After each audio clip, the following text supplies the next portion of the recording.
At a time when we're losing our oldest and most precious trees and forests from around the world, I'm curious to understand if and why this matters to all of us.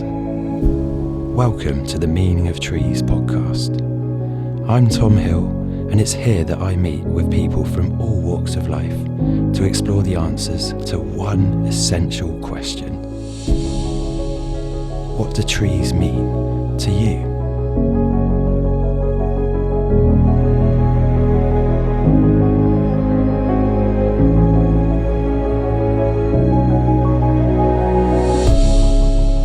Hi there everyone, we've got a big guest today because I'm joined by Fred Breglia, aka Big Tree Hunters on Instagram. Fred is director of Landis Arboretum in upstate New York, and he's a radio presenter on WAMC and perhaps most notably a giant oak when it comes to spreading the word about the marvels of huge old trees on social media. Fred's advocacy for protecting old growth forests and champion trees has taken him to Hollywood and Times Square, and his Instagram and various Facebook group followings have attracted more than 1 million members today from around the world.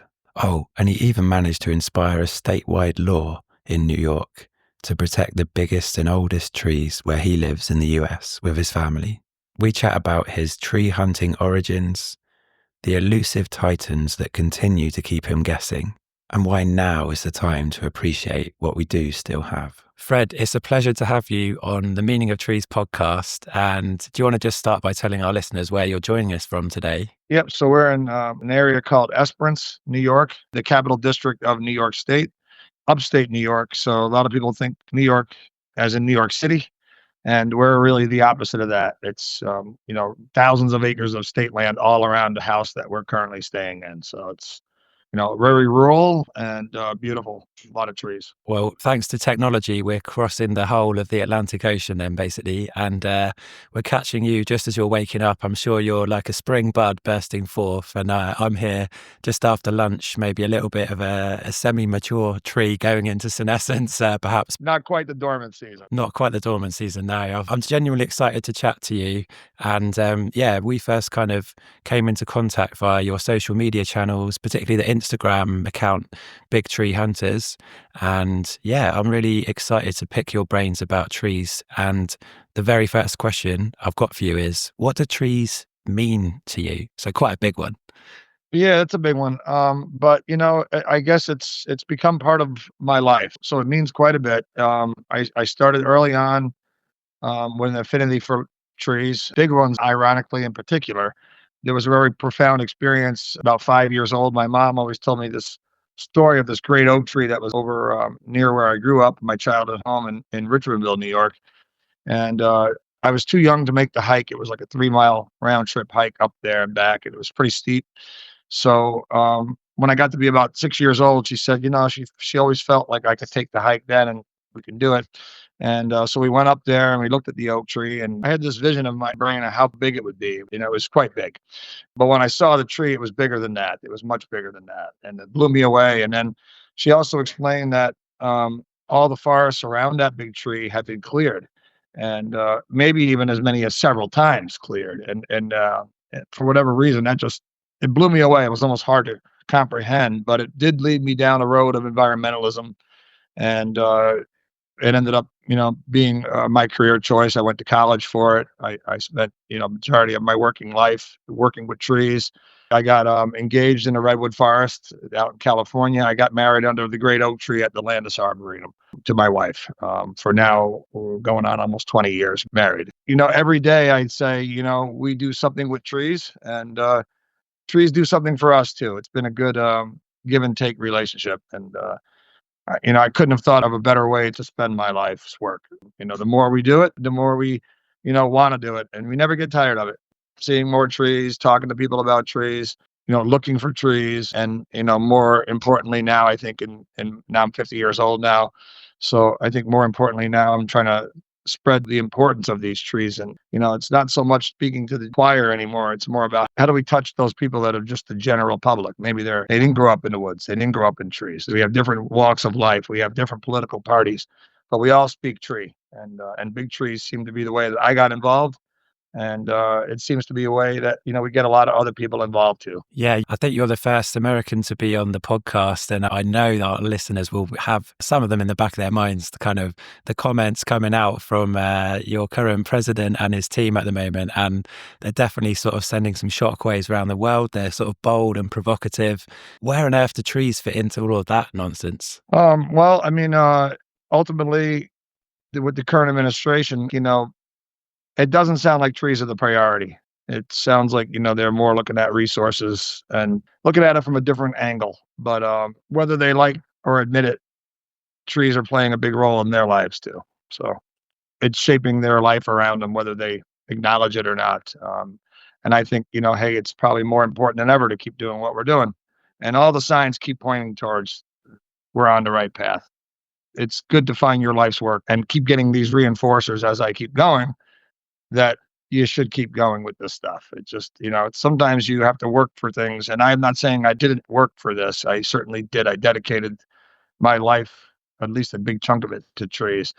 But when you're on the right path, even though it's not an easy path, you definitely get these reinforcers. And, hey, the rockiest roads and, curvy, windy trails typically lead to the best views. So Thanks. I like that optimistic outlook. And I think, yeah, there'll always be big voices and mouths in the world in one way or yeah. another.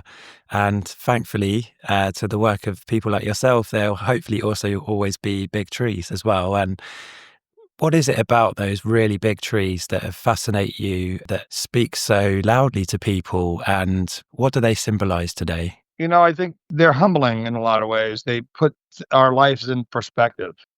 Sometimes you can really lose sight of like the big picture, and we're so focused on work and we're so focused on paying bills. But then when you hear, oh, this tree has been here for 3,000 years, and we're only here on the earth for such a small little blip of that. To me, it sort of puts things back in order, and reprioritizes what we're really trying to do, and where we're going. And like I said, the way I got involved with big trees was through a big tree and a story, and one that my mom told me and planted a seed of environmentalism in my life. And it wasn't an average sized tree that captured me. It was a really big oak tree, a white oak tree. It's just one of my favorite big tree species. I have a lot of them, but white oak is has got a special place in my heart. Like I said, it was the first big tree that I ever saw. It was the tree that really emphasized that. Wow, it captivated me in such a way that I got involved with nature. And I feel like I've seen this happen with other people, and I've showed them over the years that white oak that I'm talking about that was up behind my mom's house. I went back there as a high school student. I took friends there and visited that oak tree in college. And without too many words being said, you could see their facial expression, and with the wow factor of wow, it was a 350-year-old, maybe older white oak. And I took my kids up there. I have two kids. Took my wife up there before we were married, and pretty much all the sentiments have been the same. People have been blown away by it. So it's a way, to maybe get you hooked on nature. And big trees, I think, are just a great vehicle for that because it's megaflora. It's, wow, they have that wow factor. And, I always say if you can get someone to like a tree, then they're more likely to protect the tree. And, that's a big part of, why I put those social media accounts together, and, why we put as much time into it as we do, and, what our mission has become. It never was that in the beginning. It was I have to say, a little bit more competitive. I was looking for the biggest in the state, looking for the biggest in the nation, and I did find tons of champions over the years. At one point, I had about 2/3 of the New York State Register for state champions all in my name. This is going back in maybe the early 2000s. And just as I've done more work and as I've grown as a person, the shift from being so competitive to more about advocacy occurred. But I'm not going to say that I'm not still looking for the biggest trees out there. I still am. And in 2022, we did find a whopper that even made the headlines over in the London Times here in New York State, not far from where we're living. So that was a cottonwood tree that, like I said, made national headlines, hit the New York Times, London Times, Italian American news. It went, bigger than I even thought it would, and, the following grew with it, and, like I said, when you're on the right trail, sometimes these doors keep opening up for you, and it took me, majority of my big tree seeking life to find it, and, I found it when I wasn't really even looking. Yeah, it's part of their wonder, isn't it, that absolute behemoths could actually be still out there to be found and appreciated. And personally, I really like the idea that some of them might forever stay unfound. That's a nice feeling. Particularly, you think how well covered the earth is these days in terms of satellites and all the technology at our disposal and all the kind of human will to exploit land, etc. The fact that these great kind of beasts of trees could still exist there with no one really paying attention is a lovely thought. Yeah, it really is. It gives you that sense of wonder, and, it keeps you excited and going back to look for more, and the quest keeps going on, and like I said, I've spent a lot of time in New York over the years looking for what is the overall biggest tree? People have asked me that question. I sort of had this idea of it was gonna be an oak tree. There's only a few species that could even genetically get big enough to have that title, and, oak trees are certainly one that could do it, and oaks have been, like I said, one of my favorite tree species, so put a lot of time into exploring a lot of backcountry, hedgerows, steep topography, ravines, old cemeteries, um, private estates, looking for what could be New York State's biggest tree. And, it ended up being a cottonwood, which is another species that could genetically get there. It's another whopper of a species. A willow could do it as well. Tulip tree could do it. Sycamore around here could do it. So those are all ones in New York that could do it. But it ended up being cottonwood, and it unto itself sort of tells a story because black walnut is a tree that could get so big, but it's quite valuable, and the biggest ones have been removed. They're gone. And the biggest oak trees are typically valuable, and they're also gone. And the biggest sycamore are quite valuable, and they're also, gone except for a handful of famous ones. But nobody really is looking for cottonwood. It's around here. It's a native tree, and it's important in our ecosystem. It does a lot of ecologically good things for wildlife. It's not invasive. It helps to colonize areas where there's a lot of potential for erosion, floodplains, stream banks. So it does really well there. But it's a fast-growing tree, and it's kind of what a lot of people call a garbage tree, and only because the wood has no economic viability. They grow fast. Faster the growth of trees, the weaker, generally speaking, the wood is. So they break apart, usually with younger ages. And this particular one just happened to have a really good structure in a perfect location, and it was allowed to grow without being cut down. It's a property line tree, so it actually has about three properties that come together, and it's a corner tree. So for that reason, it stayed, and it's cottonwood, so they didn't take it for value. And I do believe that the next biggest tree in New York will be probably another potential cottonwood or willow, but less likely that it would be a glorious great oak or a giant sycamore that we've not heard of. But no one's looking for cottonwoods, and I think that's when you're looking at maybe where the next biggest tree is going to be found. That's my prediction.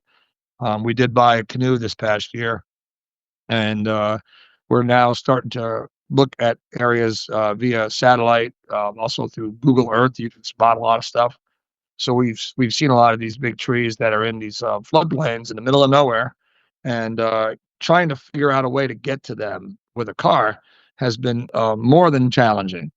Everything from dogs with no owners around coming at us to private property and signs and barbed wire, and then you got to try to get in there with permission. And how do you find out who owns the land?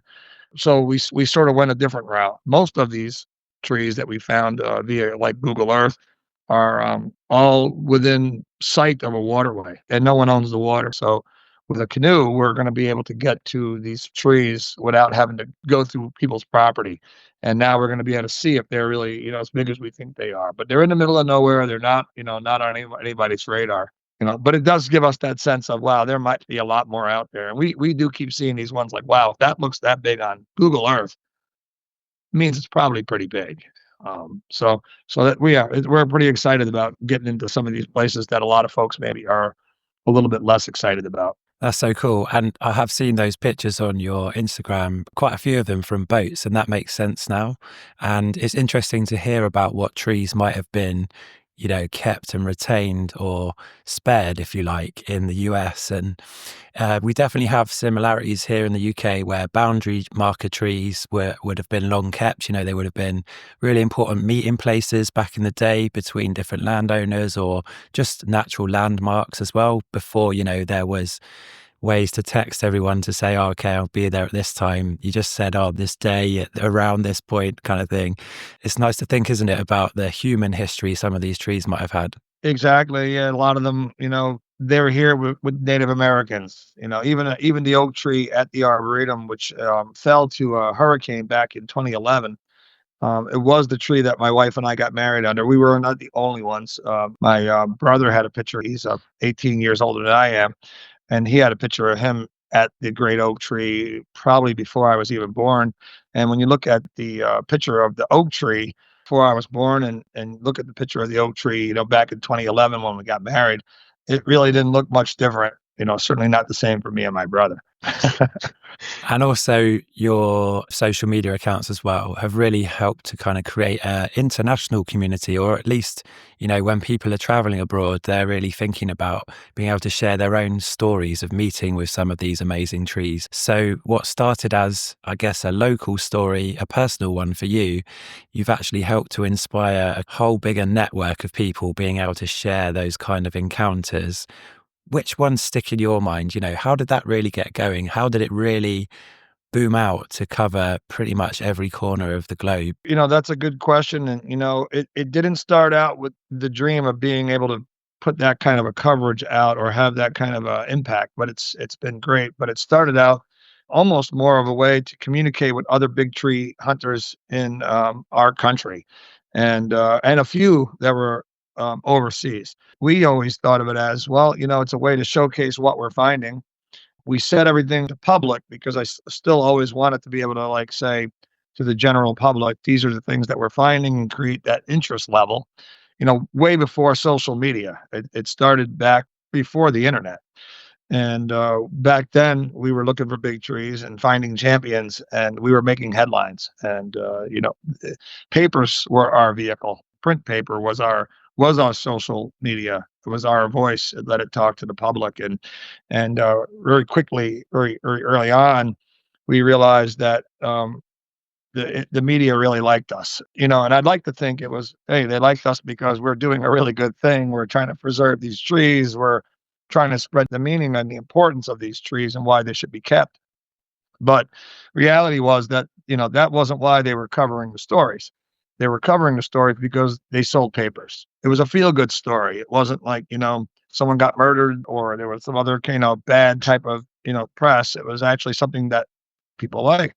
And the newspapers sold papers, regional papers, New York Times, local papers, magazines, Science Magazine. So that sort of carried into, when the internet started. And then with social media, we brought it all forward and put it all out there. And, I started this group, that Big Tree Seekers, which ironically used to be called Big Tree Hunters. But when Facebook noticed us, they felt like our group was a showcase group for showing what the group kind of function on Facebook could do. And so they approached me and said, would you be willing to work with us on a promotion for the groups? And to me, it was a win-win because, my goal was just to get the word out about the importance of these big trees. And to them, it was like, let's show the group function. Same as why just another reason why the media covered us with paid newspapers. It was sold papers. It wasn't so much. It was, good bunch of good guys, tree huggers. But in the essence of that, it let us spread the word a lot more. And before it did go all the way to a billboard, they did approach me and say, would you consider renaming the group? It seemed like a confusion as to what a big tree hunter was early on for the groups. So I wasn't fighting it as much as I, maybe would have if I hadn't had some of those experiences. But there were people, loggers, you know, putting up a post of a big tree before and after. And another guy, said, "Bag the big one today." Shows this big oak on its side. There was a little bit of confusion as to what Big Tree Hunters was about. They suggested Big Tree Finders, and I didn't like the name of that one. And so then I ended up sleeping on it, and I came back with the name Victory Seekers. And that one just seemed like at least it conveyed what we were doing, and it worked. And so we went forward with that name, and it stays that name today. But then I started, Big Tree Hunters on Instagram, and it seems like there's a lot less confusion about the name on Instagram. I've only had actually, of all the correspondence over all the years, only one person wrote me and said, "Would you ever consider renaming it to something else? Because there's a little maybe negative connotation from the word hunting, but we're not looking at it that way. We're looking at it, I guess, as in terms of the seek and the find. So we're hunting in that sense, but not, and we do shoot at them with lasers, but the lasers are non-invasive and they don't hurt them. And the lasers are really only for measuring tree heights or canopy spread. So that sort of grew. And, once we really got into that, it was just pretty clear that, there was a really big public interest. And when we did the Big Tree Seekers group, it was in Times Square, and members for that group really came in from all over the world. It was like a melting pot. And on the page I had set up even before the group, Ancient Forest and Champion Trees, on Facebook, launched over to Instagram, and it took off pretty big on Instagram as well. And, that one's, extraordinarily international. It's, got people from all over the world. And I got to say, over all the years, I've learned as much as I've taught, if not more. It's, so many people have shared so many trees from so many different parts of the world that, now my big tree bucket list has grown. I hope to be able to get to even half of these trees before we run out of time. Is there any particularly that you keep in mind where you're like, oh, I'd really love to see that at some point? Any that really kind of capture the imagination that you want to go and find one day? The United Kingdom is on my list there. There's a lot of big ones over that side of the pond. We've got a lot of really awesome trees there. There's one there called the Fredville oak. Very early on, I remember seeing a picture of it. My name is Fred, so that, there was probably a little bit of a, hey, I like to check that out. But it's also one of the most magnificent non-pollarded oak trees in the world. A lot of the old ones over in England have been pollarded over the years. And, not to say it's not an awesome tree. It certainly still is, but to see one where, it still hasn't been touched and it's that big, it's certainly one of the high ones on my priority list. I've seen a lot of the good ones in the United States, but need to get over to other countries now and see more. And the more I keep getting these photos from people and the more people keep sending me stuff, the more it makes me want to get over there. And thank you for your photos, Tom. Your photos have been awesome, and they're really cool. And that pot belly oak, that big belly oak, that just looks so cool. I can't even imagine driving on the side of the road, and there it is. It's crazy, isn't it? That 1,000-year-old tree just right there. But it always brings me back to those memories of, boy, what did that forest look like before we lost so much? Some of the best have been cut. And today more and more old growth is being cut. That's why it's more important than ever. I put things out, sometimes a big tree that's alive and it's a lone survivor. It's sometimes occasionally a tree that was maybe historically cut. People say, well, that was a thing in the past. We're not living in that world anymore, but unfortunately we still are. Old growth is being cut all the time. It's just not being cut in national forests. Although, as you said, some of the current administration, may want to change some of that as well. Obviously not good news, but certainly more inclined to say, hey, you got to keep spreading the word. But in British Columbia, I worked, spent some time talking with the other activists out there. They're doing a real lot, but they're foresting massive tracts of old growth in Vancouver Island and other places. And it's disappearing faster all the time. And they got advocates saying these trees have more value living than they do from being taken down, because taken down, you take a clear cut like that, and that's, you've got all your money, if you want to think of it as money, and now it's gone. But in terms of tourism, especially with the fact that we're losing more of these forests, we don't have as many of them, we're losing more acres all the time. These trees certainly have more value in eco-tourism than they do in dollars at a mill. And I like to think think local but act global. And even here at Atlantis Arboretum, there was a forest that the Arboretum bought going back maybe 15 years ago. And it was old growth, and it's part of our old growth forest loop trail now. And all of that was actually scheduled to be cut. It was there. In fact, you could still walk that trail, and if you look closely on some of the bigger trees, you could still see paint blazes that were on there for them to be cut.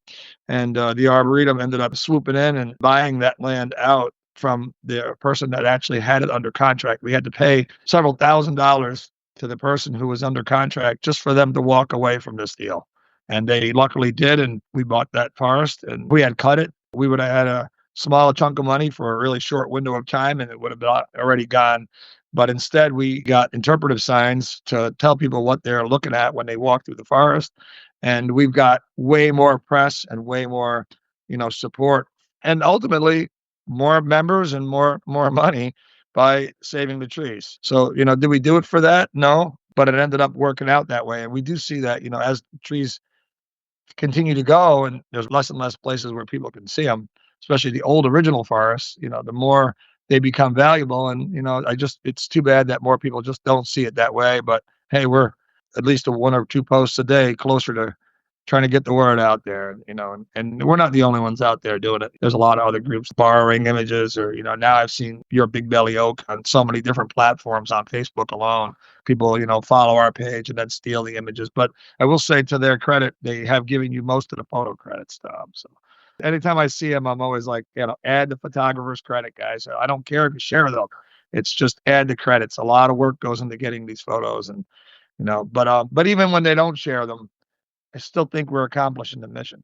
Thanks, Fred. I didn't know that one had been shared anymore, actually, but that's really cool. And actually, that tree, when I visited it, it was a solo mission during COVID. I was allowed out to go and see some trees. I was getting, withdrawal symptoms when we were in the old lockdowns, and there was controls around how much you could go outside and such. And I actually made a beeline for that particular forest, Savernake. And yeah, so that was a picture from a little while ago. But yeah, if you ever make it to the UK, I'd love to help you design an amazing schedule here. We're very lucky. We've got a disproportionate number of ancient and veteran trees here, which I'm sure you're aware of. And a lot of that's because of our kind of land ownership history, in that we had a relatively few number of people owning the majority of the land for a very long time. And actually, love or hate that system, it actually did preserve a lot of older trees for their antiquity and cultural value. Not to say that at the same time, those same landowners weren't also taking a lot of resources from other places around the world, but they kept their own estates intact. And now we are able to enjoy those trees and the benefits and the inspiration that they bring to us. But yeah, the Fredville oak, actually, I'd seen you share that one. I wondered if the name of it might appeal to you. And that's one on my own bucket list. And I've been making inquiries about how to go and see it with a friend actually this spring. I saw the tree on a VR headset, actually. There's some guys developing technology here where they can scan trees in like a 3D model, and then you can meet them in virtual reality. It's known as Majesty, its other name. Yeah, it genuinely put a tingle down my spine, that thing.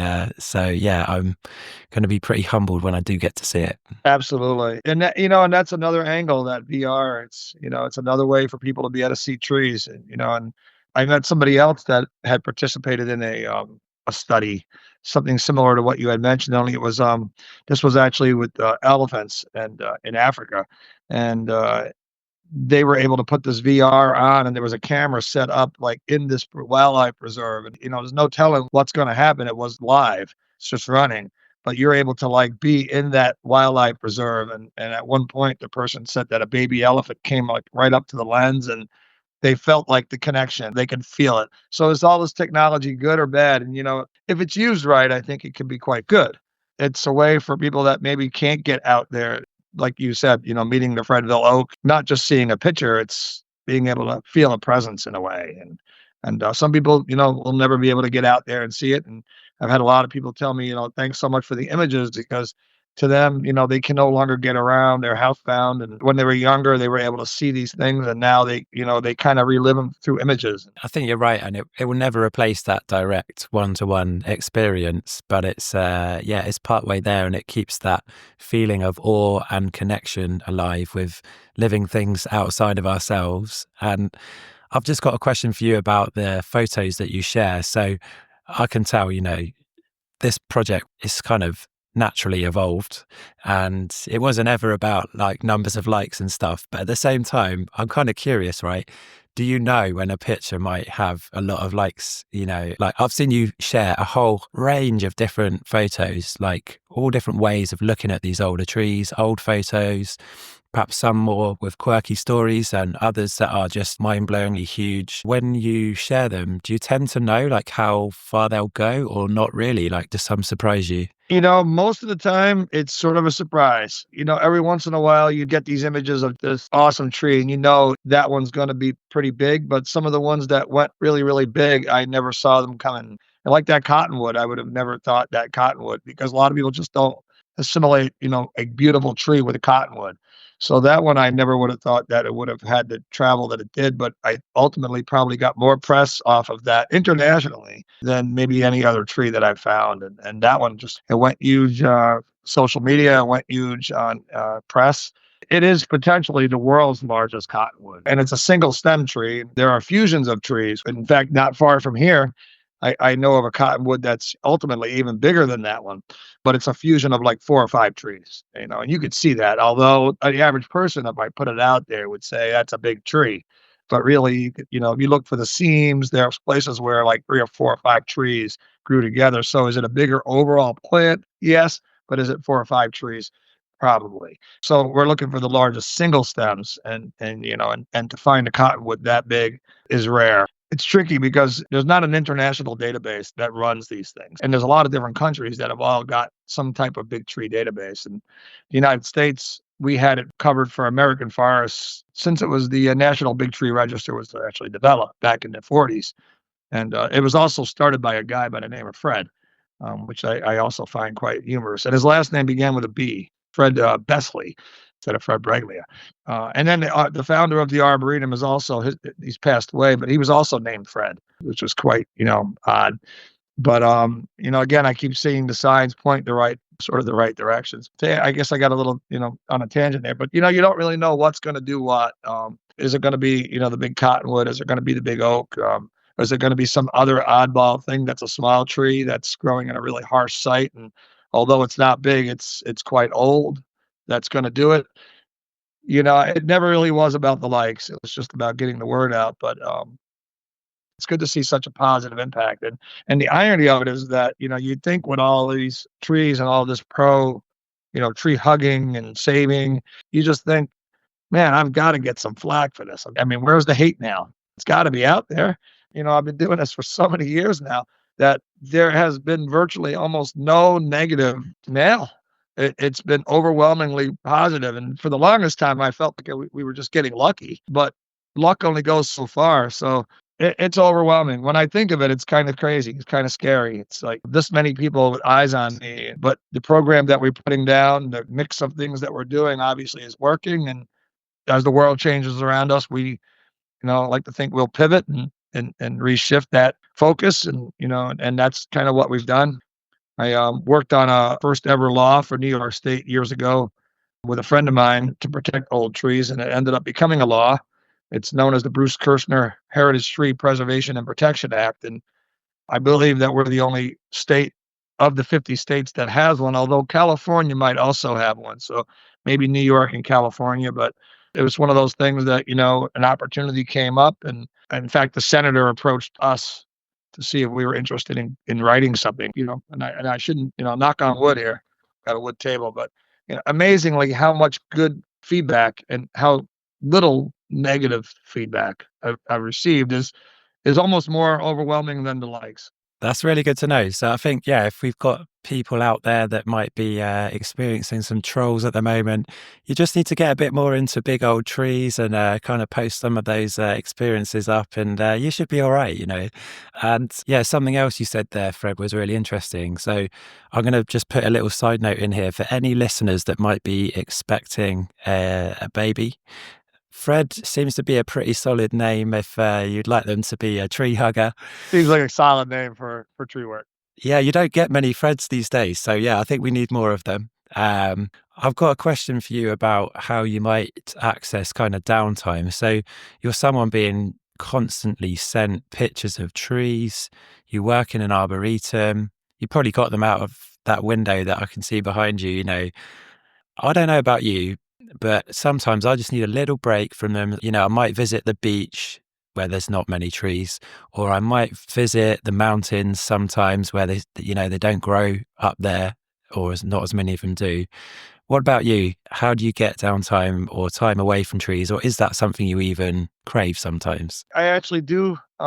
It's not so much I need downtime from trees. It's that I've got a lot of passions. And I approach everything the way that I approach trees. It's 110%. It's whatever it is. We do a lot of skiing, big skier in the wintertime. I'm a mountain lover. I absolutely love mountains. My favorite mountain range. I've been in New York State called the Adirondack Mountains, and I have climbed all of the high peaks there, most of them in the wintertime.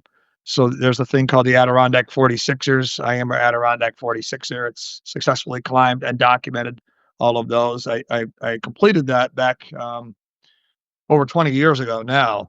Trails go straight up and straight down, and there's a lot of places where you have to do a lot of rock climbing. Spent a lot of my life in the Adirondacks. I'm also pretty big into fishing, especially ice fishing. I get more time in the winter on frozen lakes in the middle of nowhere, most of it in the Adirondack mountain range. And mountain lakes are, what's better than a frozen lake with, big trout surrounded by mountains. I forage. I'm a big forager. So I spend a lot of time not only looking for big trees, but looking for mushrooms. Morels, yellow morels in particular, are my favorite. It's a family favorite. I wish it wasn't so much as a family favorite as it is, because when we get them, it's a fight. It's kind of, I mean, even the two kids will fight over the mushrooms. And they're like one of the hardest ones to find.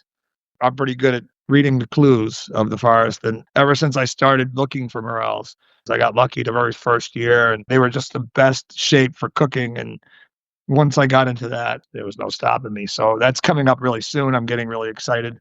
I'm also really big into mountain biking, and I've got the whole family mountain bike. A lot of these things coexist with big tree hunting because, if you ever went on a vacation with us or a road trip or even a trip to the store, we're always looking for trees. And, we're going somewhere, visit family or whatever. And I'm like, whoa. And my wife's the same way. She getting to be just as bad as me with this. And so the kids are like, now they're like, oh no, it's either a mushroom or a tree, but dad's turning around for something. I get the same thing. I've got two girls, and yeah, I think it's only Father's Day when I have any rights to kind of say we are definitely going to go and look at big trees today. The other times, they kind of come along begrudgingly, but I think when they get older, they'll be glad for these memories. Yeah, yeah, me too. My youngest one is a little bit more focused in the environment and a little bit more geared towards outdoors right now. But my older boy, he's 14. His priorities have shifted. I'm sure they have, and yeah, good luck to him because we all remembered that age.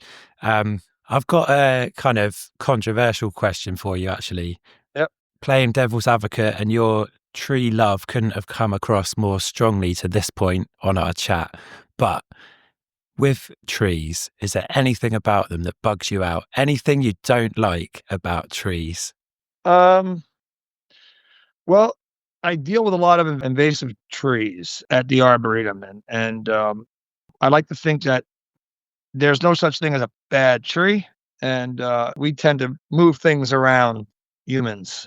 As the first people that came over to the country in the United States, they brought plants with them, and a lot of them from Europe and wherever they came from, they brought those things from home, including plants, and of course, unfortunately, pests that go with those plants.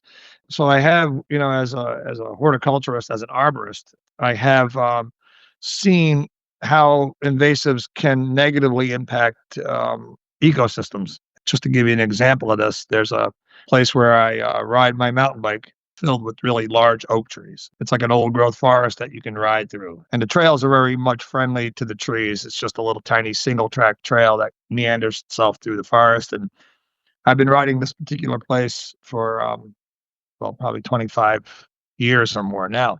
And when I first started riding it, it was a perfect old growth oak woodlot. All the understories plants in there that you would see with that, including, some really nice stuff. There's some sassafras. There was a bunch of maple leaf viburnum acerfolia.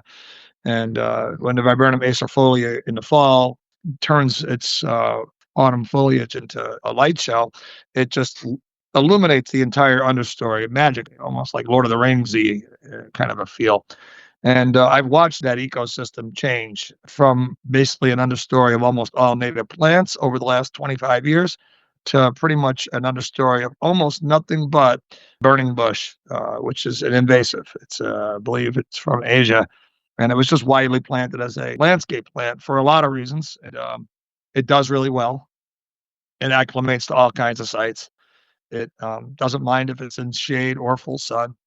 It produces a ton of seeds that are disseminated by birds that almost always seem viable. Almost all the seeds seem to make it through and sprout. And those are all the attributes of plants that have potential qualities to be invasive.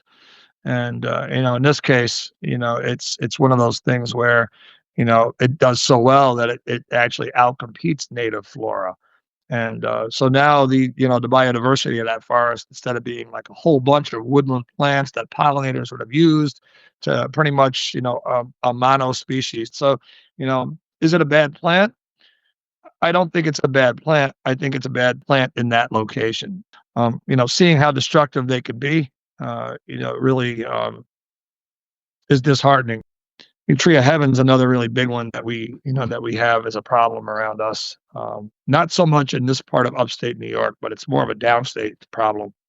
A little bit warmer zone, but coincidentally, we did find the largest. We think probably one of the largest Tree of Heavens in the United States. It's a massive tree in Schenectady, and we have put that one out there on Big Tree Hunters on Instagram and other accounts, and um, there has been, if there was such a thing as a negative, it's not like, why are you doing this? You shouldn't do that. It's more like, oh, kill it. It's a bad. So there's, definitely that kind of a kill that thing. Someone should come in and kill it. And, I don't know, what's right or wrong in that case. It's a focal point of a landscape of an old church in the capital region. And I honestly don't think, taking out one big tree like that is going to make much of a difference in the big picture anyway. So, to me, it's more about, hey, you can almost use it from an educational standpoint.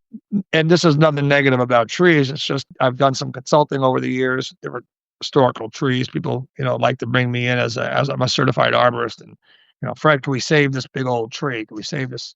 And then sometimes, there's really no good way to save them. There's a lot of ways to save a lot of them, but it's like people, you go to a doctor, you have an illness, and we like to think they have the cure, and a lot of times they do. But even the best doctors in the world can't cure everything. And there are times when you see these trees, and I'm like, honestly, it's like probably this one, is subject to removal only because it's a safety concern.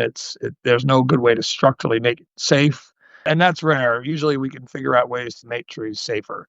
And one of the ways we can do that as arborists is we can reduce them. So if you think of a tree that's kind of dangerous and precariously perched over some kind of structure, if you make that short enough, if you shorten it, then it becomes, almost harmless.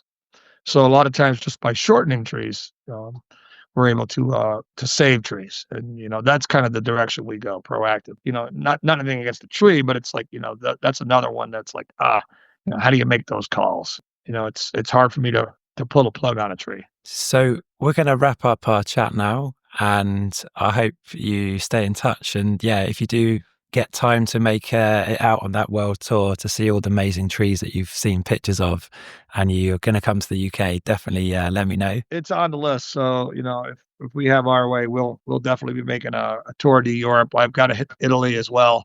I've got a friend over there that's been sending me photos for years, and I have an Italian heritage. My real name is Ferdinand Breglia, but in America it's Fred Breglia, and that's generally how I refer to myself, unless I'm talking to my Italian relatives, in which case it's always Breglia. It just comes out naturally. Or any Italian, even my Italian doctor, instantly go right back to that kind of a thing. But Italy's high on the list, and my mom, her side of the family was from England, and she said that I believe maybe her great great great grandfather actually worked for the King of Queen as a blacksmith at one point. So there's a lot of some Italian, English, and a little bit of Irish in there. Half Italian, my dad's side. we really want to hit that part of the world, and it's a high priority, Tom. So there's a good chance I'm going to take you up on a tree tour in the future. Good to hear it. And yeah, I'll say hi to the Fredville Oak in the meantime. Yep, and keep sending me some more images because I will keep posting them up. I still have another one that I've got to share of yours yet, and then I just saw another one that you shared the other day that was from a castle, which looks pretty amazing. And seems like you have also similar taste in music. A lot of your tracks I find quite good. I'm also a musician. That's another one of those ways that I get off the tree circuit. Other than the fact that the guitar is made out of wood, I always felt that like the hippies in the 70s, maybe music could save the world too. And I'm not giving up on that one either. I'm going to hand to you now for a final message for the listeners of the Meaning of Trees podcast, but also your fans and followers too. What would you like to say, Fred? Tom, it's been good. Thanks for your time today. And I look forward to listening to the podcast. There's never been a more important time to preserve what we've got, to be more proactive about planting and looking at the future. I plant a lot of trees that from young seedlings that I'll never probably sit under the shade of, but maybe my grandkids will someday. And the technology that we have been given can be a gift if it's used in the right ways. And with more and more people on the earth and less land being opened up for people and saved and preserved for people, I just feel like it's never been more important than it is now. Trees are the answer. It saved my life in more than one way, and it could save yours too.